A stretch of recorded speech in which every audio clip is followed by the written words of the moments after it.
Hey everybody, we're here today at one of the houses I sold 3 years ago to a client of mine. She's a single mom, a couple of kids. She had a couple of questions about her water treatment system and her well equipment.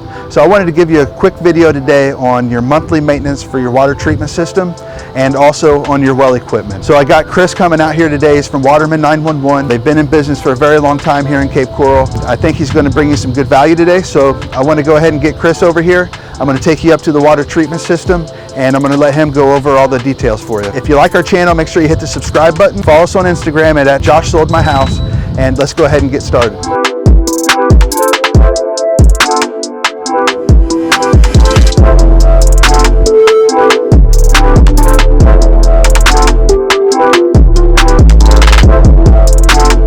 He is the man, the myth, the legend. Right. Josh, how are we doing today? Doing good, man. Thanks for coming out, man. Yeah, absolutely. Appreciate it. Let's get her taken care of. All right. So what we're looking at here is you got your well equipment. So your pressure switch, pressure gauge, and pressure tank all work together so that you can maintain and see what's going on with your well equipment without having to get into the well. Then you have your filtration tank and you have a softener. The softener has a brine tank on it, and these brine tanks, they have you put salt in them to create salty water. It's just used for that softener to clean itself out at night. And then these guys are doing all the heavy lifting as far as the filtration and removing things from the water. This is just making it feel better, getting rid of hard water spots, keeping things from rust and stuff like that. Basically, let's just go ahead and get into it. I'm going to cover how to maintain your well equipment to head off problems in the future, and we're going to teach you how to take good care of these tanks so you get good water quality. All right, perfect.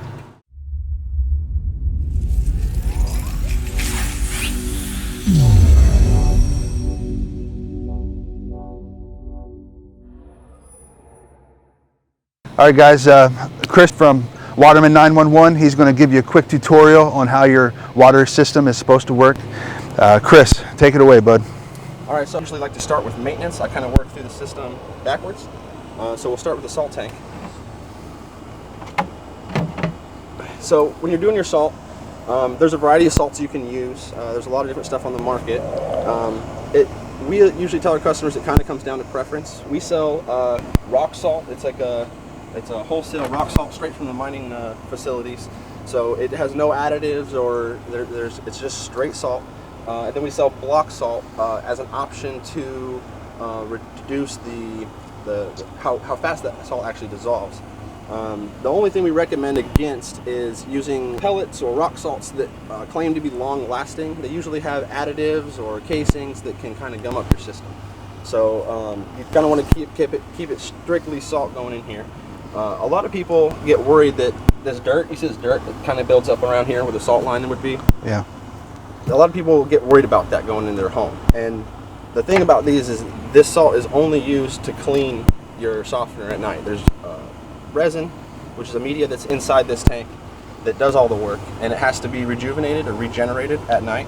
So this water, it makes a brine water, and then it runs it through here, but it flushes itself back out when it's done cleaning itself. So that water never really enters the home. When it flushes out, does it go out a drain or does it? Because this one cleans itself with salt water, it goes into a dry well. So they're usually piped into a hard PVC pipe that goes down into a dry well. It's dug down under your yard. That way that salt water isn't killing everything in your yard. Gotcha. With the sulfur units, because these units also clean themselves to regenerate their media inside, and they actually do it every night. But the media inside here actually cleans itself with oxygen draw. So because it has an oxygen draw, that water's not salty, it's not chemically. So a lot of times homes will have an open drain, and it'll go right out into the yard. And so you'll actually notice like a little bit of water on your pad, and that's not unusual. Some people are like, oh no, it's leaking, and it's not. It's just draining itself. This one actually goes to a dry well as well, which all depends on how big the dry well is and how much water it can take. So the salt cleans this one. You kind of can use whatever salt works for you. Just don't want anything to gum it up. If you notice any high water, if you notice your water level should be about 18 inches to 24 inches in your tank, and if you see that water level start to rise, that means there's a problem. It could be an air breach in the line on one of the fittings. It could be the seals inside the head. It's kind of a variety of things. It could even be a blocked up drain. But it just means that the unit's not able to clean itself properly at night, and instead of using that water, it's actually filling it up. Gotcha. When you fill these with salt, another thing is you don't really want to go too high. You don't even really want to go to the top of this this closed unit on the side, this pickup unit, because it picks up from the bottom. But the reason why is if you fill these things all the way up, they'll what they call bridge, and it makes a hard layer of salt across the top, and it uses the salt water from the bottom, but it keeps that hard cap, and so you don't really know where you're at with how low your salt's getting, and you have to break it all up. It's a big pain in the butt. So you want to fill them up to about 2/3 of the way, and call it a day. Check it next month, and Gotcha. it should be good. That's usually about 2 bags.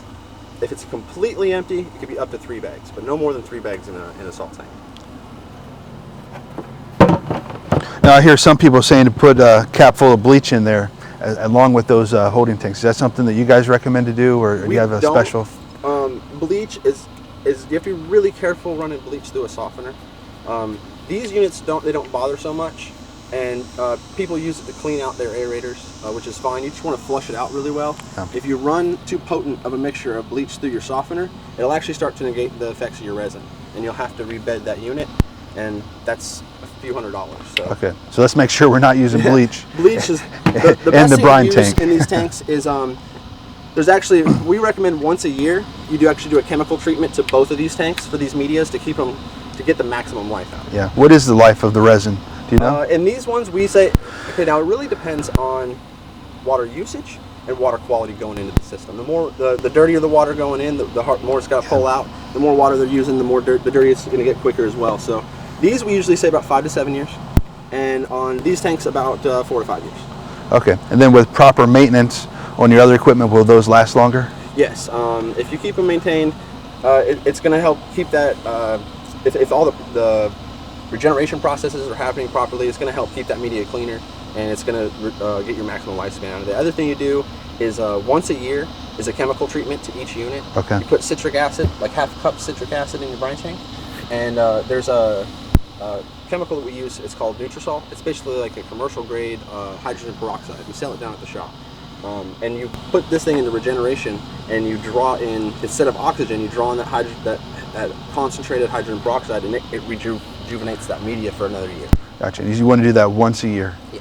Correct. Okay. Past that, so after we check our salt and we know that this tank's good, there's no unusual signs like high water, there's actually a little screen that we clean on the side of this. This is an analog style head, and this is a digital style head. So most units and homes, there's some frogs. Don't worry about those frogs. They don't bite. Little guys. And they like it in there. It's a nice little shady spot. These help. Girls, don't worry. They're not going to bite you, I promise. Guys, don't be afraid of them. Sometimes you find all kinds of little critters in there, and they like to be they like getting under the switches. They like getting in your electrical. You got to watch out for them wasps and hornets, though. Those ones will get you. Yeah, those will get you. Those bite. They'll stick you good. These caps, you want to make sure that you keep these caps on there. I have seen customers remove them so that frogs don't hang out underneath of them, but these protect your circuitry and your board here from the sun. So when the sun's on this side of the house, this is going to save you money because those boards burn out. That's another fee right there to get those. Welcome to Southwest Florida. So if you guys don't want to worry about the frogs and the bees, give Chris a call. They'll come over and take care of all this for you. We got it for you. For about twice the price of what you're paying for salt in the month, we'll come and do all this for you, so no hassle. Being in Florida is a good point with the weather. You want to be selective with where you're getting your equipment. Some of the equipment that's sold is not, it's standard equipment they sell across the country. Our bottles, our fiberglass bottles are dipped. They're specially coated to deal with the weather out here. So they actually last a lot longer, and they have 10-year warranties on them. So that tells you that they're not going to go out, quickly. These heads are digital, like I said. This one's analog. Get that guy open. I can kind of show you the pins in there. What's that, the analog heads? Yes, these guys. So you want to make sure it's in service. This is your time of day. You usually want it 2 hours. If you're running this with an aerator unit, you want the time of day to be set right about where, correctly for the right time of day. If you're running it with a sulfur unit like this, a digital sulfur unit, we set these 2 hours behind. So if it was 2 o'clock, we set them at noon, so that they don't interrupt each other's cycle. If you're using water at night, or these interrupt each other's cycle, if something interrupts these tanks, pulls water through the home, while they're going through their cycle, it will give you unusual water conditions for up to the whole next day. Is that also, does it matter if they regenerate at the same time, or do you want them staggered as well? They need to be staggered. Okay. Yeah, because they will upset each other, and it'll give you smelly water, or it could give you salty water. It depends on which one's getting interrupted and when, and it could be for a whole day. So that happens sometimes where it'll go off, and then the next day it's clear. That's just because it got interrupted. Okay. So it could be even ice makers, like little things at night that go off. So you want to make sure this is in service, that the time is correct. To reset to set it, if you want to set it back, like if you're going from an aerator to one of these sulfur units, but you were keeping your softener, you put your gear in and set it 2 hours back. You just turn it towards. Gotcha. What's it set on there now? 5 a.m. 5 a.m. So we're a little off. Let's reset that now. It's 10:40. 10:40. So we're gonna want it at 8:40, 9 o'clock. Now that's getting a little stiff. See how hard that is to turn? Yeah. They're not usually that hard. Well, set this to 9, and then see. So it's going through a cycle. But it's very hard. It's very difficult to turn, and it shouldn't be. When they get that much resistance in them, they'll start setting themselves. They'll start changing their times and doing funny things because they're not able to turn and when you lose a sprocket on there. Yeah. Start. Yeah. So what's going on with that is that this all runs a piston inside of a cylinder down here, and it gets dry or gritty, it gets sand in there, and over time, eventually, it just has a lot of resistance and it'll jam up on itself. Gotcha. That if it's really, really bad and it doesn't get dealt with, it can end up seizing up the head, and you have to get a new head. But there is a way to save them usually. You can take apart the backs and lube up the piston, and it's kind of like rebuilding the heads. Now, would you recommend a homeowner do that, or you think they should give you a call? It's doable, but it's a lot of screws. It's very easy to misalign something or put something together wrong. So it's recommended to have somebody who knows what they're doing pull those apart. Yeah. All right, for you do-it-yourselfers, you heard it just from Chris. You can do it, but it's a lot of screws. So give Chris a call, man. To help you out. Take care of that for you. We got your back. I'm gonna get this cover on here, and I'll show you how to clean the screen.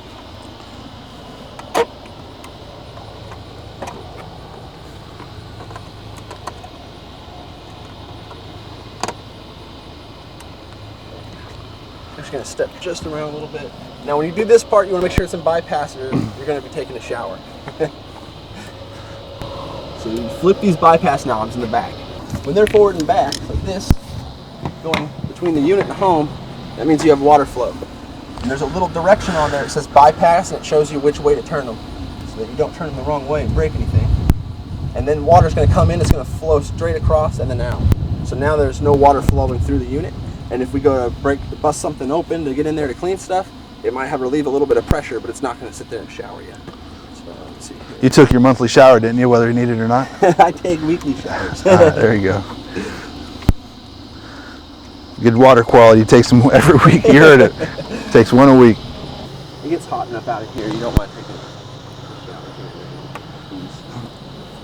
So there it is, relieving pressure.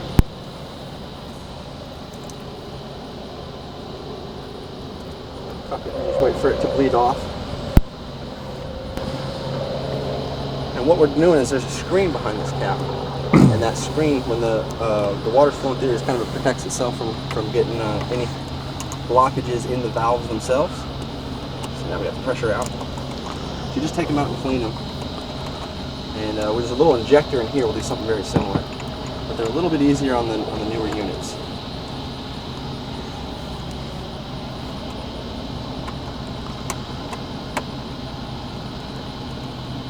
You want to kind of keep your hand. The reason I'm being so careful with this cap is there's a little bit of pressure behind it. It'll spray that spring or that screen out. Yeah. If you lose it in the grass, you're going to be coming to see us. So this one's not too terrible. But we're going to clean it anyway. Let's take a look. Let me see that screen. See what you're talking about here. Now that'll get gunked up with algae. It could even be sulfur buildup, especially if it's run off of an aerator unit. Yeah. Because you don't have a sulfur filter blocking that out before it gets to that unit. So this one ends up taking some of that load on. Yes, not too bad. What I'll usually do is I'll take a little used toothbrush, crack open a spigot, run it in there, brush it off, can. If it's really bad, you can run something down the center. Just careful not to jam or you know, squeeze up the holes that are in that mesh screen. Set that right back in this hole where it goes. See how it has a little bit of spring action. Yeah, it'll pop right out. There's a deeper side on the back so that it sits in there, seals up properly.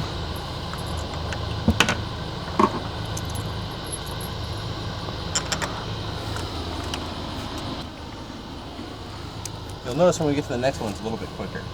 Yeah. These digital heads make it a lot easier for everybody. And when they have problems, they're usually simpler fixes.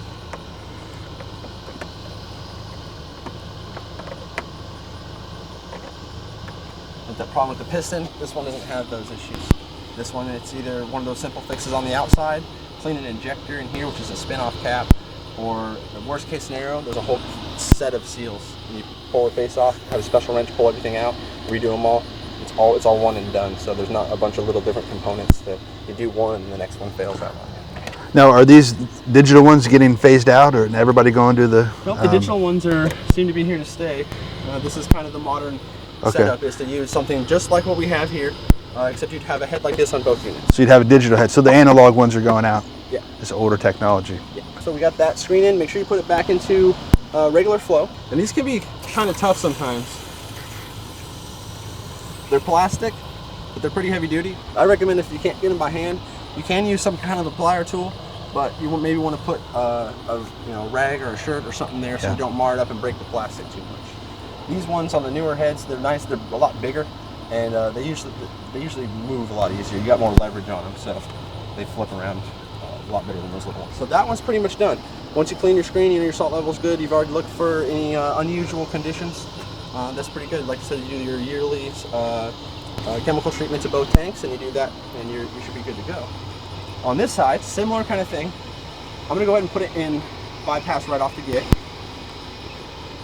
and check everything on the top, and then we'll talk about the digital things. So, like we have the line over there, we have a draw line, and then we have a drain line, and then we have a ejector in here that needs to be cleaned. These don't always have to be cleaned, but when we do our maintenances, we like to check and make sure there's no blockages so they're not going to have any problems. These are a lot easier to take off, these units. There's a little H clip on the side, pull it straight out, and then that just pops straight up. And with your oxygen draw, here, what's going to happen is, it's just an air screen, but as it flips through its cycles, sometimes it'll relieve a little bit of water out through that screen, and it'll build up some algae on it. This one again is not too bad. You can see through it. If you can see the insides, then there's not too much buildup in there. But every once in a while, I'll take a toothbrush, scrub it down. I don't like to use bleach on them, but you can as long as you rinse it off good. You just don't want to be running bleach into here. It's going to go through here first, so shouldn't be an issue. I usually use our hydrosol, which is our strong hydrogen peroxide, to clean them out. Get it right back down in there. Clip just slides inside. And we do the same thing for the drain. And on the drains, what I like to do is I just cup it with my hand, so I put my mouth on it and I just blow a little air through it. Lets me check to see if it actually has any clogging in it. So that's clear. And when you have if you have a digital head on one of these softener systems, I usually do the same thing. These ones, they're hard piped in, so it's not really a good way to check it. We know when that drain is getting clogged up, there's that water builds up. And then we have an injector on this cap. And sometimes I got it with my hands, and sometimes you can't. But if not, they do make this special tool.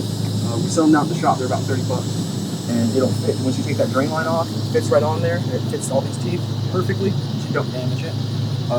The only other alternative that I know that's a really good one is using like a strap wrench, like a soft wrench. If you use a hard wrench, I've seen people crack these and then start leaking. And just like that one, it's going to have a tiny bit of pressure. Just going to bleed it out. Pop out the cap or a tool, easy on the side so they don't get marred up. This one is actually a little bit gummy. You can see some of that. So what I do is just blast it out with that hose tip, a little toothbrush. It's real easy on that hole in there. It ain't gonna mess anything up. Kind of brush off the O-rings of little bit in that hole, clean it out. You really want to check it good. You can blow through it.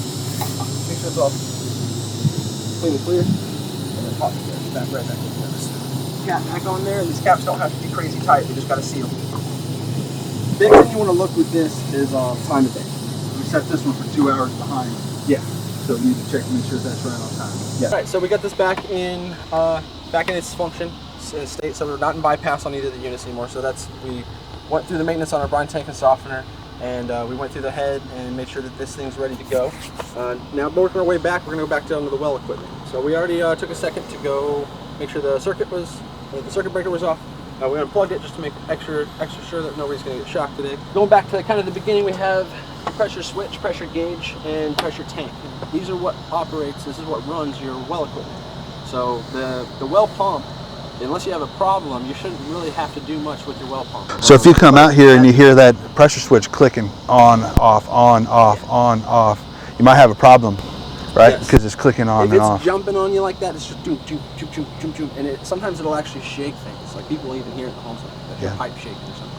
But if that starts kicking on and off, first place you want to check is actually your pressure tank. The other thing is if that's running non-stop, that's not good. It's either not creating enough pressure or it's leaking some of that pressure out. It could be back down into the well. So just because you don't have a puddle of water in your yard doesn't mean that you don't have a break in the pipe. It could be in the well casing. What's the monthly maintenance on? I mean, is there anything that I need to do come out here if I'm a new homeowner? When I do my monthly maintenance, how am I checking the system? Check the pressures or?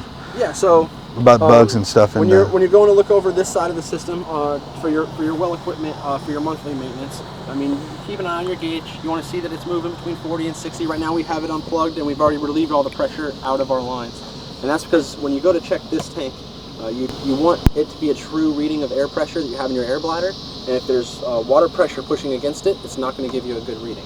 So we would unplug it, flip your breaker, and then you open this one of your hose bibs on your house if you don't have one at the top of the well here, and that'll relieve all the pressure. And your gauge should go from the 40-60 range down to 0, so you know your gauge is working properly. And then you can get to the top of your tank. There's a little Schrader valve up on top. It's just like checking the pressure in your tires. Get your air pressure gauge and put it on to make sure it's on PSI. Check it. You want it at 38, but anything between 32 to 38, you're not going to have any problems. We're at 35 now, so we're in good shape. If it's low, not here doing maintenance, I'll grab my air hose and I'll throw a couple pounds in there. Get it up to 38. Make sure we're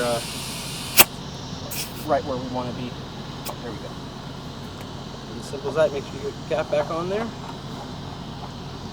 Take your switch off here. Now this is usually aside from the pressure tank having low pressure, which is the most overlooked, this is where most of the problems occur.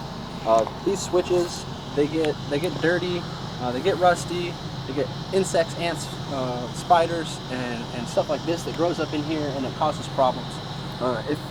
It can mess with the function as far as it moving, but even worse, it can actually short out the contacts here on the switch, and if those things stick, it's not a good thing. It can keep your pump running really hard. Next thing you know, you could be paying somebody to come out and, like us, and pull out the whole well pump.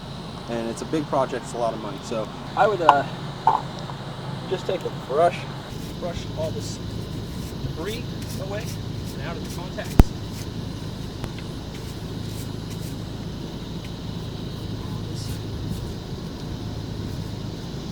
Now we don't recommend spraying the switches directly. You can use a lubricant like WD-40, and some people will recommend it to keep the bases compressed and keep these springs moving and functioning properly. But you don't want to be spraying things on these contacts of the switch right up in here. You don't want anything on there, because if those stick, again, you're going to have problems.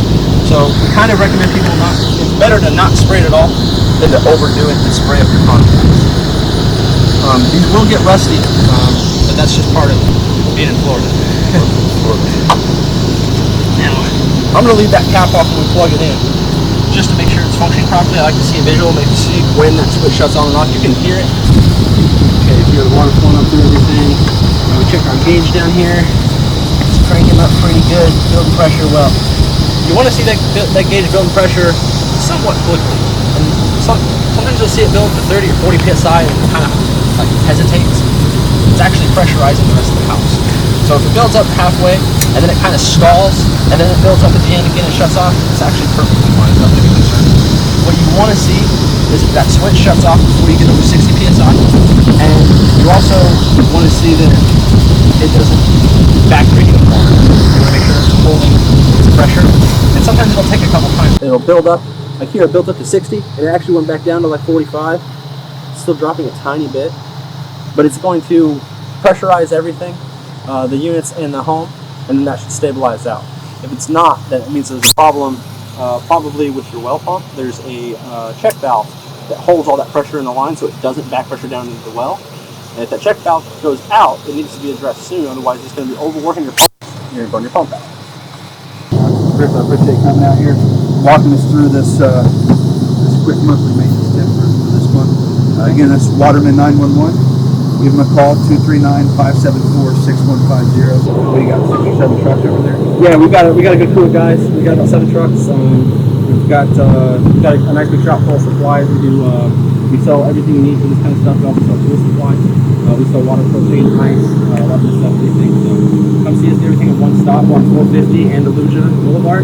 It's in Cape Coral, right between Santa Barbara and Del Prado. So come give us a check us out. If you guys like this video, make sure you hit the subscribe button. Follow us on Instagram at Joshua My House, and we'll give some links down below if you want to hear your comments. Give it a thumbs up if you like the video, so we just keep putting out videos like this. So I want to hear your opinions, how we did, and if you have any questions, put them in the comments, and I'll give Chris the link, and Chris will answer your questions. So, all right, until next time.